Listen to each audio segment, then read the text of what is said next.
Aujourd'hui, j'avais envie de vous parler du pissenlit. Parce qu'en fait, c'est une plante tellement connue qu'on finit par oublier de la regarder. Elle fait partie voilà, des pâturages, des jardins, des balades qu'on peut faire. Mais quelles sont ses vertus vraiment? Alors, déjà, c'est une fleur qui est composée de la famille des Astéracées. Alors, qu'est-ce que ça veut dire?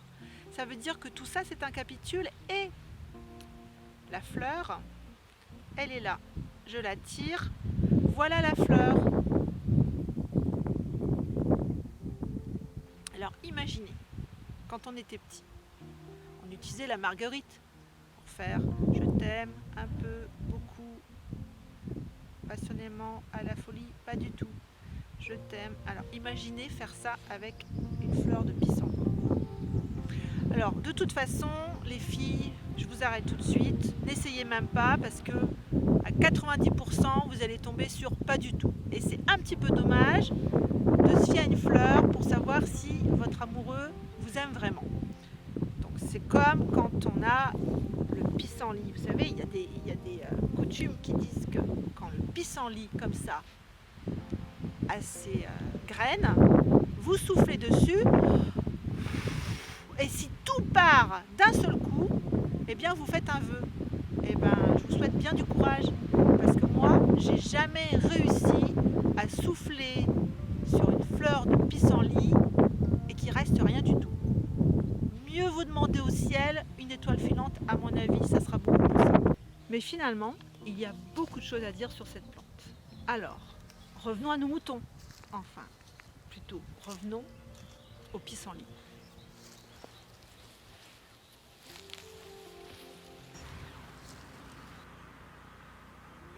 Alors, déjà la fleur de pissenlit, on peut l'utiliser en voie externe parce que souvent dans les plantes médicinales, voilà, il y a des plantes qu'on va plus utiliser en voie interne, voie externe, mais cette plante-là, on peut faire les deux. Donc avec la fleur, on fait une grosse cuillère à soupe de fleurs dans à peu près 200 ml d'eau qu'on porte à ébullition, on laisse infuser et on filtre, toujours filtré, on ne laisse pas les plantes à l'intérieur pour éviter que ça tourne, et on va appliquer ça sur son visage parce qu'en fait, la fleur de pissenlit en voie externe, eh bien, elle va adoucir, elle va calmer et elle va rajeunir la peau du visage.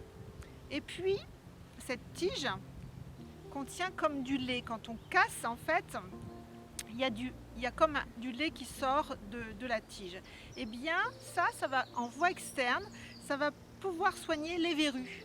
Donc, il suffit d'appliquer le suc frais du pissenlit sur les verrues pour qu'elles disparaissent. Et dans la racine, eh bien dans la racine, il y a de l'inuline. Et l'inuline, ce sont des prébiotiques, c'est ce qu'on va retrouver aussi dans les endives, dans les choux de Bruxelles, n'est-ce pas Louison? Donc voilà, la racine de pissenlit, quand on la mange, eh bien elle va nourrir notre flore intestinale. Donc ça, c'est vraiment très important. Indépendamment du fait qu'effectivement c'est une plante qui contient énormément de minéraux, de vitamines, d'acides aminés et puis bien sûr de protéines végétales, tout ça c'est très important. Sa feuille, alors vous la connaissez peut-être, elle est surnommée parfois dent de lion, parce que sa feuille en fait est très dentelée, faisant penser à des dents, voilà, donc dent de lion. D'ailleurs les Anglais l'appellent dent de lion. Donc voilà pour la feuille qu'on fait souvent en salade, mais on la fait en salade avant la floraison parce qu'après il y a plus d'amertume. Mais sachez que l'amertume c'est aussi bon pour la santé, ça va stimuler la salive, donc ça va permettre une meilleure digestion et puis derrière ça élimine les toxines. Donc l'amertume en fait des aliments sont aussi importants. On a tendance à aller peut-être trop vers le sucré, trop vers le salé en oubliant cette amertume qu'on retrouve effectivement aussi dans les endives, qui est important aussi pour le système digestif.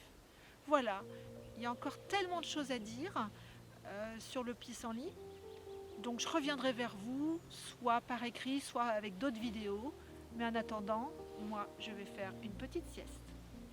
A plus tard.